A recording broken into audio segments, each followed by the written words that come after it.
नमस्कार, मी प्राजक्ता तांडेल. जगाच्या पाठीवर या बुलेटिनमध्ये आपलं सगळ्यांचं स्वागत. या बुलेटिनमध्ये आंतरराष्ट्रीय बातम्या पाहणार आहोत. वेगवान स्वरूपात पाहूयात काय चाललंय जगाच्या पाठीवर. रशियाचे राष्ट्राध्यक्ष व्लादिमीर पुतीन यांनी शेजारच्या बेलारूसमध्ये सामरिक अण्वस्त्र ठेवण्याची घोषणा केली. युक्रेनकडे संपुष्टात आलेलं युरेनियम असलेलं चिलखत छेदक राऊंड उपलब्ध करून देण्याच्या ब्रिटनच्या निर्णयामुळे हे पाऊल उचलल्याचं पुतीन म्हणाले. सामरिक अण्वस्त्र युद्धभूमीवर वापरण्यासाठी आहेत आणि लांब पल्ल्याच्या क्षेपणास्त्रांमध्ये बसवलेल्या अधिक शक्तिशाली आण्विक वॉरहेडच्या तुलनेत कमी पल्ल्याची आहे. रशिया बेलारूसला पाठवत असलेल्या अण्वस्त्र साठवण सुविधांचं बांधकाम 1 जुलैपर्यंत पूर्ण केलं जाईल असं पुतीन म्हटलंय. रशियाचे राष्ट्राध्यक्ष व्लादिमीर पुतीन यांनी रशियाच्या सरकारी टेलिव्हिजनवर दिलेल्या मुलाखतीत म्हटलं आहे की रशिया चीनशी कोणतीही लष्करी युती करत नाही. होय, आमचं लष्करी तांत्रिक क्षेत्रात सहकार्य आहे. आम्ही ते लपवत नाही. सर्व काही पारदर्शक आहे. काहीही गुप्त नाही. पण युती नाही असं पुतीन यांनी स्पष्ट केलं. चीनचे अध्यक्ष शी जिनपिंग यांनी प्रत्येक गोष्टीवर अनौपचारिकपणे चर्चा केली. युक्रेनचे राष्ट्राध्यक्ष व्लोदिमीर झेलेन्स्की यांनी युक्रेनियन नॅशनल गार्ड दिवस म्हणून देशातील रहिवाशांना रशियाविरुद्ध देशाच्या संरक्षणात मदत करण्यासाठी संबोधित केलं. आज आमचे नॅशनल गार्ड आपला दिवस साजरा करत आहेत आणि आपण सर्वांनी मिळून नॅशनल गार्डचे आभार मानले तर ते योग्य होईल असं ते म्हटलेत. युक्रेनियन मित्रांनो, जेव्हा शक्य असेल तेव्हा आमच्या योद्ध्यांना पाठिंबा द्या. स्वयंसेवकांच्या निधी उभारणीच्या मोहिमेबद्दल विसरू नका आणि जमेल तेव्हा त्यात सामील व्हा असं देखील झेलेन्स्की म्हटले. युक्रेनच्या झापोरिझ्हिया स्टील प्लांटमध्ये फ्लॅग जॅकेट्सचा ढीग दिसतोय. जेव्हा जेव्हा हवाई हल्ल्याचे सायरन वाजतात तेव्हा कामगार विस्तीर्ण मैदानात जमतात. मात्र काही लोक गोळीबाराच्या धोक्यातही काम करतात. युक्रेनच्या मेटल उद्योगाला नुकसान झालंय. मेटल उद्योगाची सुमारे 1/3 क्षमता नष्ट झाली आहे आणि उत्पादन सुमारे 65% कमी आहे. युक्रेनच्या केएससी इन्स्टिट्यूटनं अंदाज लावलेला आहे की युक्रेनच्या व्यवसायाचे एकूण $13 अब्ज इतकं नुकसान झालंय. 2022 मध्ये आर्थिक उत्पादन सुमारे 1/3 कमी झालं आणि अर्थव्यवस्था मंत्रालयानं यावर्षी केवळ 1% वाढीचा अंदाज वर्तवलाय. नागरिकांचं वेतन आणि निवृत्ती वेतन देण्यासाठी सरकार युरोपियन युनियन आणि US सारख्या मित्र देशांकडून देणग्यांवर अवलंबून आहे. पंतप्रधान बेंजामिन नेतन्याहू यांनी आपल्या संरक्षण मंत्र्यांची हकालपट्टी केल्यानंतर तेल अवीवमधील आंदोलकांनी उशिरा इस्रायली शहराचा मुख्य महामार्ग रोखला, ज्यानं इस्रायली नेत्याला इस्रायलच्या न्यायव्यवस्थेच्या फेरबदलाच्या योजना थांबवण्याचं आवाहन केलं. या योजनांनी व्यापक निषेध व्यक्त केला आणि बाहेर जाणारे संरक्षण मंत्री योव गॅलंट यांना प्रस्तावित बदलांविरोधात बोलण्यास प्रवृत्त केलं. एका संक्षिप्त निवेदनात नेतन्याहू यांच्या कार्यालयानं सांगितलं की पंतप्रधानांनी गॅलंट यांना पदावरून हटवले. इस्रायली पंतप्रधान बेंजामिन नेतन्याहू यांनी न्यायव्यवस्थेमध्ये फेरबदल करण्याच्या योजनेला विरोध करणाऱ्या देशाच्या संरक्षण मंत्र्यांची हकालपट्टी केल्यानंतर रविवारी हजारो इस्रायली रस्त्यावर उतरले. एक प्रमुख महामार्ग रोखून आणि काही ठिकाणी आग लावण्यात आली.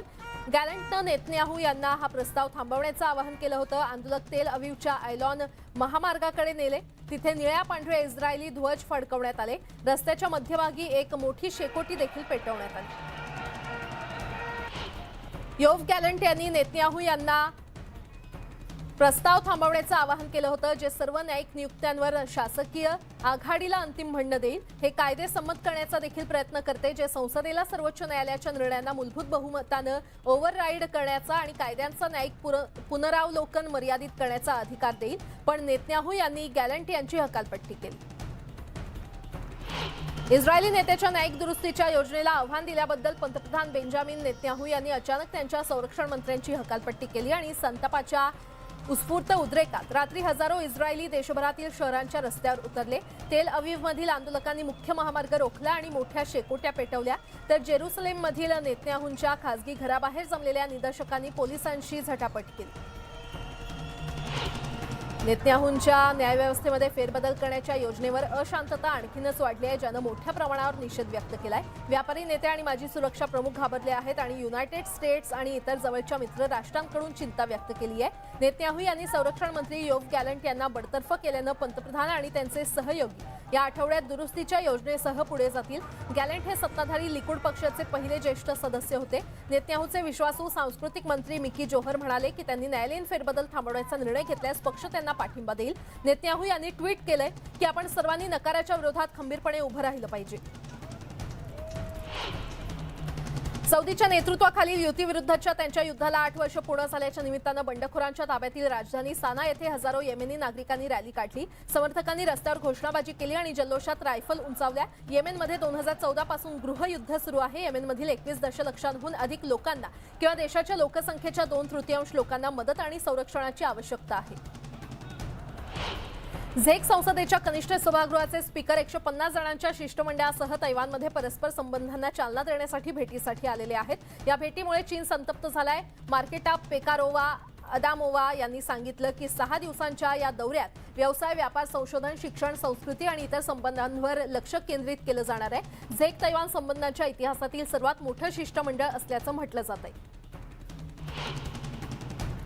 थायलंडचे नेते प्रयुथ चॅन ओ चा यांनी अधिकृतपणे आगामी सार्वत्रिक निवडणुकीमध्ये पंतप्रधान पदासाठी निवडणूक लढवण्यासाठी मुख्य उमेदवार म्हणून त्यांच्या पक्षाची उमेदवारी स्वीकारली। अलीकडे स्थापन झालेल्या युनायटेड थाई नेशन पार्टीच्या बैठकीत त्यांची निवड झाल्यानंतर लगेचच बँकॉकच्या बाहेरील कन्व्हेन्शन सेंटरमध्ये 69 वर्षीय माजी जनरल 1000 समर्थकांसमोर हजर झाले। पक्षानं 14 मे रोजी होणाऱ्या निवडणुकीसाठी 400 आमदार उमेदवारांची पूर्ण यादी जाहीर केली आहे। 2019च्या मागील निवडणुकीमध्ये सिनेटने एकमतानं प्रयुथला पाठिंबा दिला होता। उपराष्ट्रपती कमला हॅरिस यांचा दौरा सुरू झालाय। आठवड्याभराच्या प्रवासादरम्यान आफ्रिका US संबंध अधिक दृढ करण्याचा आणि सुधारण्याचा त्या प्रयत्न करतील। पती डग एमहॉफ सोबत प्रवास करत असलेल्या कमला हॅरिसनं घाना, टांझानिया आणि झांबियाला भेट देण्याची अपेक्षा आहे। आर्थिक विकास, हवामान बदल, अन्न सुरक्षा आणि वाढती तरुण लोकसंख्या यावर या दौऱ्यामध्ये चर्चा करण्यात येणार आहे।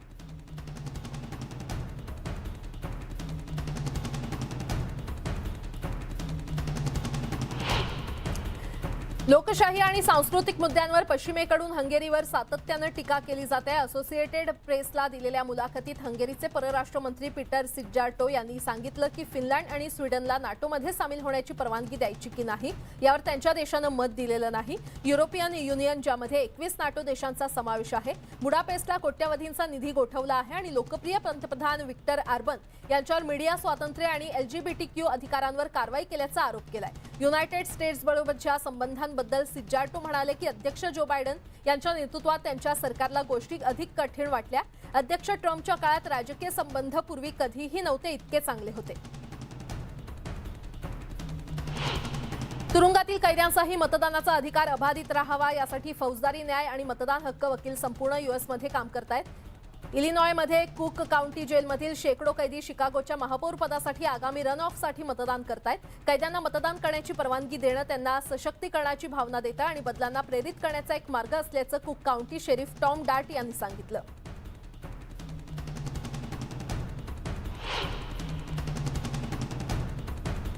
अमेरिकेच्या मिसिसिपी राज्यात नगरपालिकेचं कार्यालय देखील कोसळलं। इथला ढिगारा खोदण्याचं काम पुन्हा सुरू केलं गेलेलं आहे। अलाबामामध्ये एका व्यक्तीचा ट्रेलर घरावर पलटल्यानं मृत्यू झाला। राष्ट्राध्यक्ष जो बायडन यांनी मिसिसिपीसाठी आणीबाणीची घोषणा केली आहे, ज्यामुळे सर्वाधिक प्रभावित भाग आहे त्यासाठी फेडरल निधी उपलब्ध झालाय। मिसिसिपी डेल्टामधल्या चक्रीवादळानंतर रविवारी जॉर्जियाला वादळाचा तडाखा बसला आणि US मधील या सर्वात गरीब प्रदेशात मदतीचा ओघ सुरू झाला।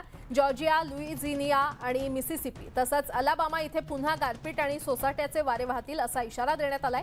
तरी देखील मिसिसिपीमध्ये मोठ्या प्रमाणावर ढिगारे उपसण्याचं काम सुरू आहे। रोलिंग फोर्क युनायटेड मेथडिस्ट चर्चच्या पायऱ्यांवर प्रार्थना आयोजित करण्यात आली होती। वादळात चर्चचं लक्षणीय नुकसान झाले।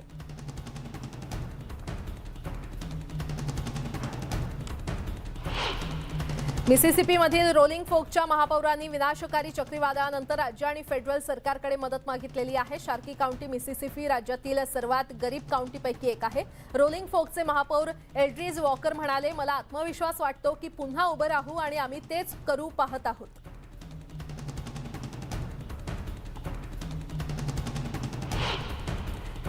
राष्ट्राध्यक्ष जो बायडन यांनी रविवारी पहाटे मिसिसिपीसाठी आपत्कालीन घोषणा जारी केली आणि शुक्रवारी रात्री सर्वाधिक फटका बसलेल्या भागात फेडरल निधी उपलब्ध करून दिला। राष्ट्रीय हवामान सेवेनं पुन्हा वादळाचा इशारा दिला असतानाही शेकडो लोक घरं आणि कार्यालयाच्या परिसरातील ढिगारा खोदण्याचं काम करत होते। पूर्व लुइझियाना, दक्षिण मध्य मिसिसिपी आणि दक्षिण मध्य अलाबामा इथे वारे, मोठ्या गारा आणि संभाव्य चक्रीवादळाचा इशारा देण्यात आलाय।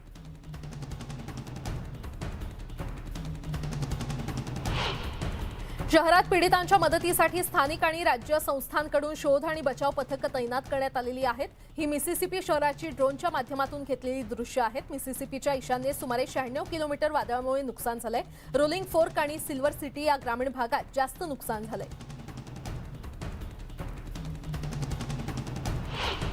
मिसिसिपीमध्ये झालेल्या शक्तिशाली चक्रीवादळामुळे झालेल्या नुकसानीचं मूल्यांकन करणं सुरू करण्यात आलेलं आहे आणि ढिगारे साफ करणं सुरू करण्यात आलेलं आहे। आम्ही सर्व काही गमावलंय पण आम्ही जिवंत बाहेर पडलो, यासाठी देवाचे आभार, अशी प्रतिक्रिया स्थानिक रहिवासी जेम्स हेनकॉन यांनी दिलेली आहे। स्थानिकांच्या मदतीसाठी शोध आणि बचाव पथकं तैनात करण्यात आली आहेत। बचाव कार्य युद्धपातळीवर सुरू आहे।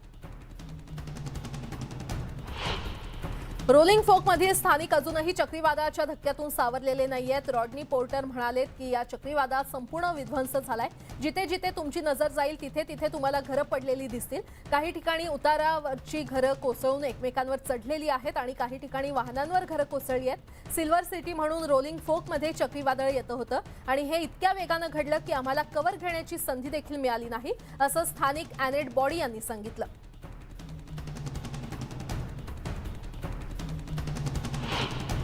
बचाव पथकाकडून युद्धपातळीवर मदत कार्य सुरू आहे। मिसिसिपीतील डेल्टा भागातील अनेक घरं नष्ट झाली आहेत। चक्रीवादळानं रोलिंग फोर्क शहराचा काही भाग उद्ध्वस्त झालाय। घरांच्या बाजूला लावलेल्या गाड्या पलटल्यात। शहरातील पाण्याचा टॉवर देखील कोसळलाय। मिसिसिपी आपत्कालीन व्यवस्थापन एजन्सीकडून एका ट्विटमध्ये घोषणा केली की मृतांची संख्या 23 वरून 25 इतकी झाली आहे। मिसिसिपीचे गव्हर्नर टेट रिव्हज यांनी आणीबाणीची स्थिती जारी केली आहे। कापूस, कॉर्न आणि सोयाबीनच्या शेतात आणि कॅटफिश फार्मिंग तलावांच्या विस्तीर्ण पसरलेल्या भागात नुकसान पाहण्यासाठी ते जात असताना पुनर्बांधणीसाठी मदत करण्याचं वचन दिलं। अध्यक्ष जो बायडन यांनी देखील फेडरल मदतीचं आश्वासन दिलंय। अमेरिकेच्या मिसिसिपी राज्यात चक्रीवादळाचा जोरदार तडाखा बसला, ज्यामध्ये आतापर्यंत 25 लोक ठार झालेत। आम्ही अशा गोष्टीतून जाऊ असं मला कधीच वाटलं नव्हतं, अशी प्रतिक्रिया रोलिंग फोर्क शहरातील 9 वर्षांच्या डेरिक ब्रॅडी ज्युनियरनं सांगितलं। तिथे घर म्हणजे मोठमोठाले ढीग झालेत। कापूस, कॉर्न आणि सोयाबीनच्या शेतात आणि कॅटफिश फार्मिंग तलावांच्या भागात नुकसानीचं मूल्यांकन करणं सुरू झालंय। टिकटॉकच्या सीईओवर यूएस काँग्रेसच्या समितीनं प्रचंड लोकप्रिय व्हिडिओ शेअरिंग ॲपवर बंदी का घातली जाऊ नये यासंदर्भात खटला दाखल केला होता। 150 दशलक्ष अमेरिकन्स या ॲपचा वापर करतायत, त्यामुळे डेटा सुरक्षा आणि वापरकर्त्यांच्या सुरक्षिततेबद्दल चिंता व्यक्त करण्यात आली असून यूएस अधिकाऱ्यांच्या दबावाखाली असलेल्या कंपनीसाठी शौझी चू यांची साक्ष गुरुवारी महत्त्वाची मानली गेली। दरम्यान टिकटॉक आणि तिची मूळ कंपनी बाईट डान्स हे बीजिंग आणि वॉशिंग्टन यांच्यातील व्यापार आणि तंत्रज्ञानाबाबतच्या व्यापक भूराजकीय लढाईमध्ये अडकलेले आहेत। पेनसिल्व्हेनियातील चॉकलेट कारखान्यात झालेल्या स्फोटात किमान 2 जण ठार झाल्याची भीती व्यक्त करण्यात आली आहे। चॉकलेट कारखान्यात झालेल्या स्फोटात किमान 6 जण जखमी झाले असून वेस्ट रीडिंग इथे स्फोटानंतर धुरांचे काळे लोट पसरले होते। आरएम येथील इमारतीमध्ये दुपारच्या सुमारास स्फोट झाला। Palmer company plant, Second Avenue आणि चेरी स्ट्रीट जवळ ही घटना घडली। जखमींना वेस्ट रीडिंग येथील टॉवर रुग्णालयामध्ये नेण्यात आल्याची माहिती स्थानिक माध्यमांद्वारे देण्यात आलेली आहे। सौदी क्राऊन प्रिन्स मोहम्मद बिन सलमान यांनी 2016 मध्ये प्रस्तावित केलेल्या विजन 2030 नुसार सौदी अरेबियामध्ये काम सुरू आहे। इथलं महाकाय मेगा आणि गिगा प्रकल्प आता अंमलबजावणीच्या टप्प्यात आहेत। इथे प्रचंड वेगानं बांधकाम सुरू आहे। गृहनिर्माण क्षेत्रात गुंतवणूक वाढवणं हे विजन 2030चं एक उद्दिष्ट आहे। 2018 मध्ये गृहनिर्माण कार्यक्रम सुरू झाल्यापासून 2023च्या पहिल्या तिमाहीपर्यंत गृहनिर्माण समाधानाच्या लाभार्थ्यांची संख्या 15 लाखांपर्यंत पोहोचली आहे। भविष्यात अर्थव्यवस्था वाढेल आणि जीडीपी मध्ये खासगी क्षेत्राचं योगदान 40% 65% पर्यंत वाढेल, अशी अपेक्षा गृहनिर्माण विभागाचे उपमंत्री अब्दुल्ला अल बुदैर यांनी व्यक्त केली आहे। 2016 मध्ये सौदी ग्राहकांसाठी उच्च दर्जाची मानकं आणि स्पर्धात्मक किमती सुनिश्चित करण्यासाठी राष्ट्रीय गृहनिर्माण कंपनीची स्थापना करण्यात आली। एनएचसी आता राज्यातील 100 अब्ज सौदी रियाल किमतीच्या 116 प्रकल्पांची जबाबदारी सांभाळते। एनएचसी रियादच्या उपनगरात अपार्टमेंट आणि विला यांचं गिगा कंपाऊंड बांधत आहे, जिथे हजारो इमारती उभारल्या गेलेल्या आहेत।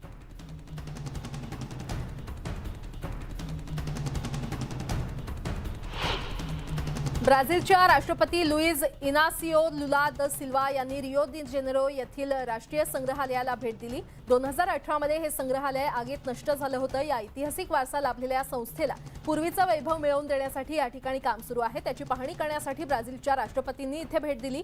शिक्षण मंत्री कॅमिलो सॅटाना यांच्यासोबत लुला यांना संग्रहालयाचे संचालक अलेक्झांडर केलनर यांच्याशी चर्चा त्यांनी केलेली आहे। संग्रहालयामध्ये शाही घराण्यातील फर्निचर आणि कला आणि स्थानिक भाषांचे रेकॉर्डिंग ठेवले होते। ते फर्निचर अतिशय दुर्मिळ असून त्या भाषाही आता बोलल्या जात नाहीत।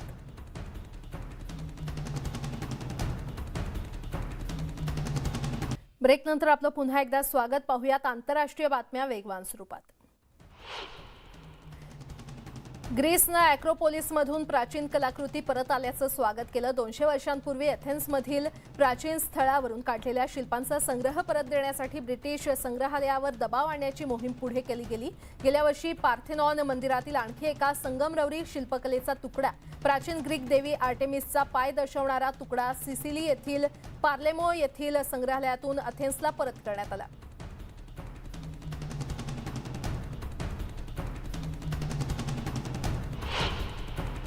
स्कॉटलंडमध्ये एक जहाज दुरुस्तीसाठी किनाऱ्याबाहेर ड्राय डॉक येथे आणलं असता ते अर्ध उलटलं। बुधवारी झालेल्या या घटनेदरम्यान 25 लोक जखमी झालेत। आपत्कालीन सेवेतील कर्मचाऱ्यांनी या संदर्भात माहिती दिली। जहाज त्याच्या होल्डिंगमधून निसटल्याची माहिती मिळताच पोलीस आणि आपत्कालीन सेवांना एडिनबर्गमधील इम्पेरियल डॉकमध्ये बोलावण्यात आलं। स्कॉटिश रुग्णवाहिका सेवेनं सांगितलं की 15 जणांना रुग्णालयामध्ये दाखल करण्यात आलं असून इतर 10 जणांवर उपचार करून त्यांना घटनास्थळी पाठवण्यात आलं। घटनास्थळावरील फुटेजमध्ये जहाज 45 अंशाच्या कोनात एका बाजूला झुकलेलं दिसतंय। ॲडम मॅकवे इथे या स्थानिक अधिकाऱ्यानं ट्विटद्वारे सांगितलं की जोरदार वाऱ्यामुळे ते जहाज होल्डिंग सकट उखडलं गेलंय।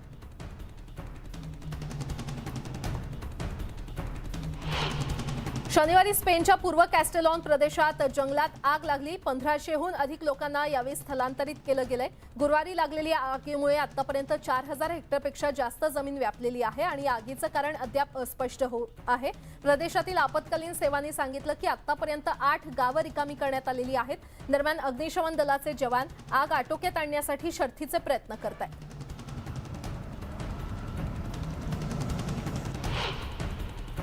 सुमारे 300 लोक कॅटालोनियातील एल एस्पुलिनियोला गावात पावसासाठी प्रार्थना करण्यासाठी एकत्र जमले होते। संपूर्ण भूमध्यसागरीय देशाला झालेल्या भीषण दुष्काळामुळे पूर्वेकडील स्पॅनिश प्रदेश सर्वात जास्त प्रभावित झालाय।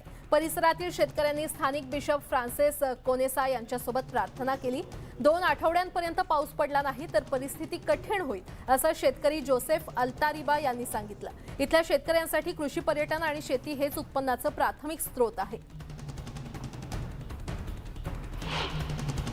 पोप फ्रान्सिस यांनी 2019चा चर्च कायदा अद्ययावत केला। त्यातील बदलांचा उद्देश हा लैंगिक शोषणाचे प्रकार थांबवणं, कॅथलिक नेत्यांना संरक्षण देणं, समाजातील कोणताही घटक अत्याचाराला बळी पडू नये हा आहे। नवीन नियम कॅथलिक चर्चनं गेल्या 4 वर्षात जारी केलेल्या गैरवर्तनाच्या गुन्ह्यांवर आळा घालणं आहे। सर्वात महत्त्वाची बाब म्हणजे ते कायदे केवळ नेत्यांनाच नव्हे तर सामान्य पुरुष आणि महिलांच्या संरक्षणासाठी देखील विस्तारित केले जात आहेत। बांगलादेशातील उपासक सूर्योदयापासून सूर्यास्तापर्यंत उपवास करतात आणि रमजानच्या पवित्र महिन्यात प्रार्थना करतात। 160 दशलक्ष मुस्लिम बहुसंख्य राष्ट्रातील विश्वासू 1 महिना पहाटे ते संध्याकाळचा उपवास पाळतील, ज्याचा उद्देश त्यांना देवाच्या जवळ आणणं आणि कमी गरिबांच्या दुःखाची आठवण करून देणं। पवित्र महिन्यात दररोज हजारो धर्माभिमानी मुस्लिम ढाक्याच्या राष्ट्रीय मशिदीमध्ये प्रार्थना करण्यासाठी आणि आशीर्वाद, क्षमा आणि दया मागण्यासाठी एकत्र येतात। रमजान हा इस्लामिक कॅलेंडरचा 9वा महिना आहे आणि ईद अल फित्रच्या सणासह समाप्त होतो।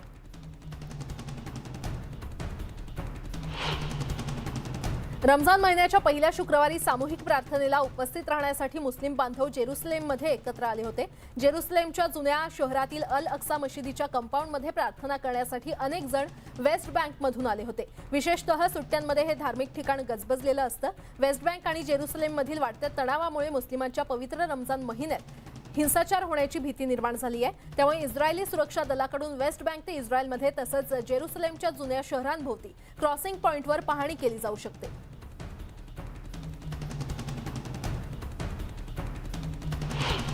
नायजेरियातील मुस्लिमांनी पवित्र रमजान महिन्याचा पहिला दिवस साजरा केला। लागोसमध्ये सूर्यास्ताच्या प्रार्थनेनंतर मुस्लिम बांधव इफ्तारसाठी जमले होते। कॅन्डी आणि नट सारख्या पदार्थांसह जेवण करून रोजा सोडण्यात आला। रमजानच्या काळात रोजा पाळणारे मुस्लिम बांधव पहाटेपासून संध्याकाळपर्यंत अन्न आणि पाणी वर्ज्य करतात। इस्लामच्या मते उपवास विश्वासू लोकांना देवाच्या जवळ आणतो आणि त्यांना गरिबांच्या दुःखाची आठवण करून देतो। कॅलिफोर्नियामध्ये वार्षिक पॉप कल्चर कन्व्हेन्शन वंडरकॉन अनाहेममध्ये सुरू झाल्यामुळे सुपर हिरोज सुपर विलन सोबत दिसले। कॉमिक्स आणि इतर साहित्याच्या विक्रीबरोबरच हा कार्यक्रम उपस्थितांना त्यांच्या हाताने बनवलेले कॉस्प्ले पोशाख दाखवण्याची आणि कार्यक्रमात सहभागी होण्याची संधी देतो। मोठ्या प्रमाणात चाहते खरेदीसाठी आले होते, कारण त्यांची आवडती पात्र डार्थ वडेर, जोकर, वंडर वुमन ते मॅन्टिस, हग्रिड ते मॅन्डलोरियन आणि बरंच काही तिथे होतं। उन्हाळ्यातील प्रसिद्ध आणि खूप मोठे सॅन दिएगो कॉमिक कॉन वंडरकॉन रविवारपर्यंत सुरू राहील।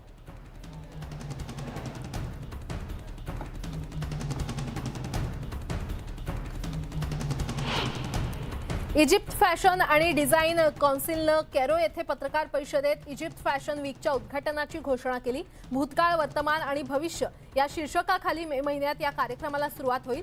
कॅरो इजिप्शियन म्युझियममध्ये कार्यक्रमाचं आयोजन करण्यात आलं। इजिप्तमध्ये मोठा कापड आणि कापूस उद्योग आहे। कठीण आर्थिक परिस्थिती लोकांना स्थानिक उत्पादक आणि ब्रँडकडे पाहण्यास प्रोत्साहित करण्यासाठी हा फॅशन वीक महत्त्वाचा ठरेल। इजिप्शियन उत्पादनं, इजिप्शियन फॅब्रिक्स, इजिप्शियन शैली आणि डिझायनरना यामुळे मंच मिळणार आहे।